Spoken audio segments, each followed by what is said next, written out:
नमस्कार, मी दत्ता कानवटे. गडचिरोली जिल्ह्यातल्या दक्षिण भागातली ही भली सकाळ आहे.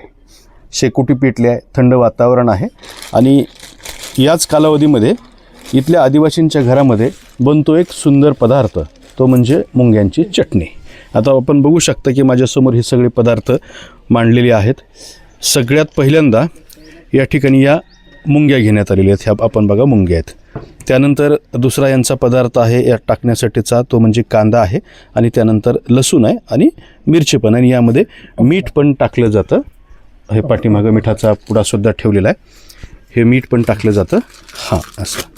आणि त्यानंतर ह्या ग्लासमध्ये जे आहे ते हे मुंग्या कुटल्या जातात आणि मग त्याची चटणी बनवून खाल्ली जाते. दीदी बनाइए.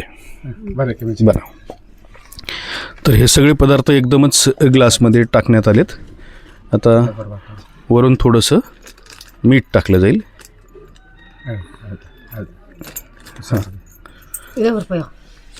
आणि ही लोखंडी रॉड आहे, ज्याला सबल म्हणतात, त्यानं ग्लासमध्ये हे कुटलं जातं आहे. ही मुंग्याच्या चटणीची प्रक्रिया आदिवासी भागातली सुरू झालेली आहेत. हे सगळे माडीय आदिवासी आहेत. ते भामरागडच्या बिनागुंडा परिसरातल्या जंगली परिसरामध्ये राहतात. हजारो वर्षांपासूनचं हे वास्तव्य त्यांचं या ठिकाणी आहे.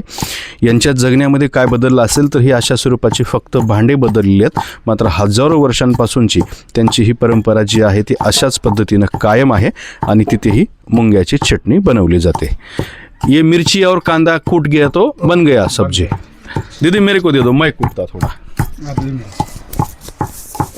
हां, तर हे कुटणं सुरू आहे. ते थोडंसं मी पण हातभार लावतो. आता मध्ये ग्लासमध्ये बघा तुम्ही थोडंसं त्याची चटणी होत आलेली आहे. मुंग्या दिसत आहेत थोड्याशा, थोडंसं मीठ दिसतंय, कांदा वगैरे दिसतोय आणि हे अशा पद्धतीनं त्याला कुटत राहावं लागतं. खरं तर हे कुटण्यासाठी वेगळे भांडे असतात, मात्र मी ज्यांच्या घरी आत्ता सध्या आलेलो आहे त्यांच्याकडं ते वेगळं भांडं नाही, ते सुद्धा लोखंडीच भांडं असतं आणि हे अशा पद्धतीनं कुटून घ्यावं लागतं पूर्णपणे.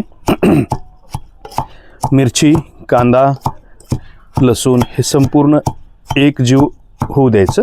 आणि आपण आपल्याकडं जसं कधी कांद्याची चटणी, टोमॅटोची चटणी, लसणाची चटणी, शेंगदाण्याची चटणी किंवा खरडा, ठेचा वगैरे खातो, त्याच पद्धतीचं यासुद्धा चटणीचं या आदिवासीच्या जगण्यामध्ये एक वेगळ्या पद्धतीचं महत्त्व आहे आणि ते ह्या पद्धतीनं ही चटणी बनवून खात असतात. आता मी पुन्हा एकदा या ताईंकडे हे देतो. आप बना दो अभी.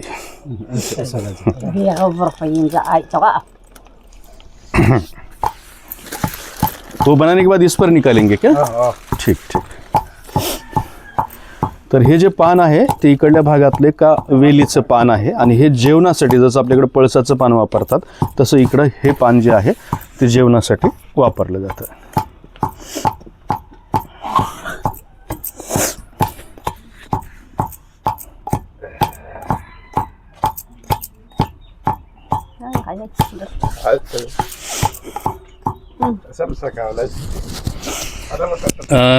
या ज्या दीदी ही चटणी कुटतायत, तुम्ही त्यांचा चेहरा बघा, त्यांच्याकडे सगळीकडे गोंदलेलं पाहायला मिळते आणि त्यांच्या चेहऱ्याची जी बनावट आहे ती माडीया आदिवासींच्या चेहऱ्याची ओरिजिनल बनावट आहे. आपल्याला वाटतं की आदिवासी काळा आहे किंवा विद्रूप आहे, मात्र माडियांच्या बाबतीत तसं नाही. माडिया आदिवासी हा सुंदर आहे आणि त्यांच्याकडं पूर्वी गोंदून घेण्याची सुद्धा पद्धत होती, जसं या महिलेने आपल्या चेहऱ्यावरती पूर्णपणे सगळीकडे गोंदलेलं आहे. आता हे पानावरती ती चटणी काढतील. जो गुस्सा सबल आहे, रवाड जो आहे तो पुसून घेत आहेत. ही चटणी फार सुंदर झालेली आहे, वास येतोय.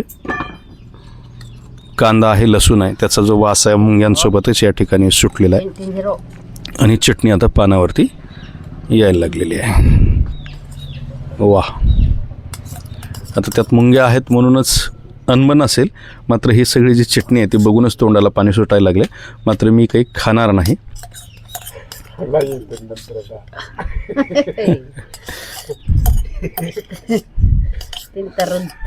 दादा, ये किसके साथ खाते हैं? नहीं, राइस के साथ या रोटी के साथ? ऐसे भी खाते हैं, ऐसे ही खाते हैं. ऐसे भी खाते, खाना भी खाने के लिए से बैठो, भीतर बैठो. वो अम्बिल भी पीने से वो भी साथ में आम्बिल के खाएगा। साथ में आम्बिल पीने का साथ में साथ खाने में का खाएगा। थोड़ा खा के दिखाओ अभी हाँ, खा के ही मुंग्याची चटणी आहे बघा आणि आदिवासी दादा खात आहेत कैसा बन गया है बढ़िया बन गया है बढ़िया बन गया तिखा हो तर टिक्का मिर्ची हा तर ह्या दादांनी खाल्लेलं आहे तर मी पण बघतो हे पहा मुंगे आहेत कांदा मिरची लसूण आणि हे सगळं आहे पण मला खरंच खाता येणार नाही कारण आज महाशिवरात्री आहे किमान एवढं तरी पाळलं पाहिजे यासाठी मी हे मुंगे आज खात नाही आहे पण ही सगळी मुंग्याची चटणी जी आहे ज्या मुंग्या आले की आपण त्या पळवून लावतो किंवा त्याच्यापासून आपण दूर जातो इकडे मात्र त्या मुंग्यांची चटणी बनवून खाल्ली जाते हे आदिवासींची एक वेगळी खाद्यसंस्कृती आहे ती भामरागड तालुक्यातल्या बिनागुंडा या गावामध्ये पाहायला मिळते धन्यवाद